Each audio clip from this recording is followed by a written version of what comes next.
Hello, नमस्कार बच्चों। और कैसे हो आप सभी लोग? आई होप सभी लोग ठीक ठाक होंगे। तो आज हम सिर्फ 5 मिनट में डिस्कस करने वाले हैं कि आपके जो बोर्ड एग्ज़ाम आने वाले हैं उसमें 19 फरवरी को जो नागरिक शास्त्र का प्रश्न पत्र आएगा वो किस प्रकार का आने वाला है, उसके बारे में हम चर्चा करने वाले हैं ढंग से, सिर्फ 5 मिनट में। तो सबसे पहले आपको पता है कि यहाँ पर जो विषय होगा वो नागरिक शास्त्र होगा और पूर्णांक कितने नंबर का? 100 नंबर का। समय 3 घंटा 15 मिनट। ये ध्यान रखना, इंटरमीडिएट में जो भी प्रश्न पत्र आते हैं सभी में समय 3 घंटा 15 मिनट का ही होता है। अच्छा, प्रारंभ के 15 मिनट विद्यार्थियों को प्रश्न पत्र पढ़ने के लिए दिए जाते हैं और उसके बाद जो शेष 3 घंटे बचते हैं उसमें आपको प्रश्न पत्र को अपनी उत्तर पुस्तिका पर हल करना है।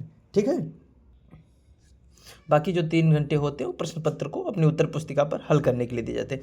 सभी प्रश्न करना अनिवार्य है क्योंकि हमें 100% अंक अर्जित करने हैं। और जो 2 से 10 प्रश्न होते हैं वो विकल्पी प्रश्न होते हैं। उसके बाद 11 से 20 अतिलघु उत्तरीय प्रश्न होते हैं जिनका उत्तर लगभग आपको एक सेंटेंस या 10 से 20 शब्दों में देना है। अच्छा, इसके बाद प्रश्न संख्या जो 21 से 26 तक है ये लघु उत्तरीय प्रश्न होते हैं, फर्स्ट टाइप के प्रश्न होते हैं जिनका प्रत्येक का उत्तर 50 शब्दों में देना है। इसी प्रकार 27 से 30 लघु उत्तरीय सेकेंड टाइप के, और लास्ट के 2 प्रश्न जो 31 और 32 होते हैं वो दीर्घ उत्तरीय प्रश्न होते हैं जो लगभग कितने शब्दों में? 200 से 250 शब्दों में। इसका मतलब आपको इसका उत्तर 3 या 4 पेज में लिखना है। ठीक है, सभी प्रश्नों के अंक उनके सम्मुख निर्धारित किए गए।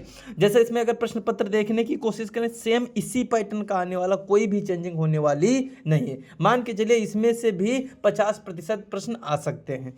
जैसे इसमें सबसे पहले एशिया की सामूहिक सुरक्षा व्यवस्था का सुझाव किसने दिया था? ब्रेनजेव ने, गुर्बाचेव ने, स्टालिन ने, लेनिन ने। तो इसमें कौन हो जाएंगे? इसमें पहला ऑप्शन सही हो जाएगा।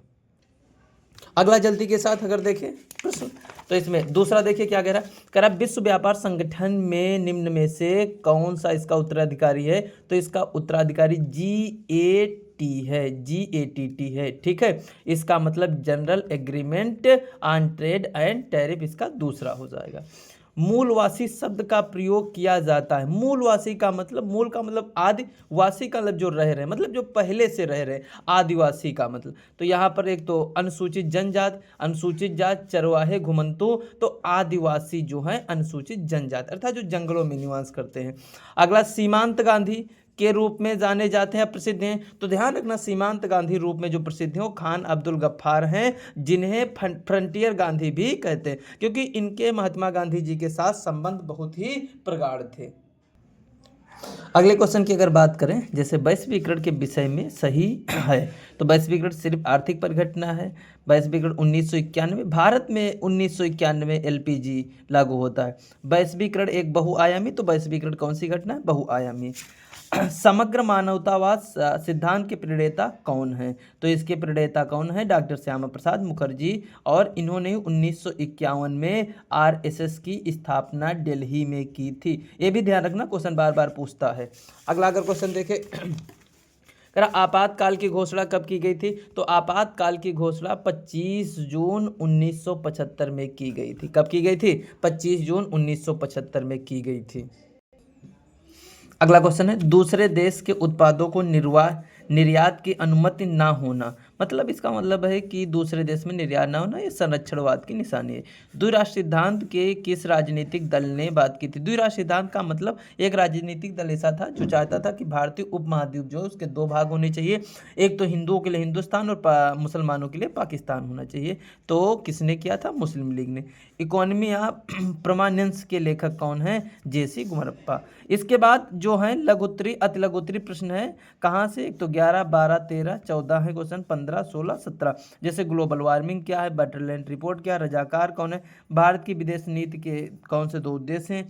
सुरक्षा की पारंपरिक अवधारणा क्या है? सिंडिकेट से आप क्या समझते हैं? एमनेस्टी इंटरनेशनल क्या है? ये मानवाधिकार संरक्षित करने की एक संस्था है। इसके बाद अगर अगले प्रश्न देखें, तो अगले प्रश्न में जैसे कह रहा है टिकाऊ विकास क्या है? सस्टेनेबल डेवलपमेंट, जिसे सतत विकास भी कहते हैं। ठीक है, सतत विकास आप सुने होंगे। अगला, क्षेत्रीयतावाद से क्या तात्पर्य? मंडल आयोग कब और इसकी अध्यक्षता किसने की थी?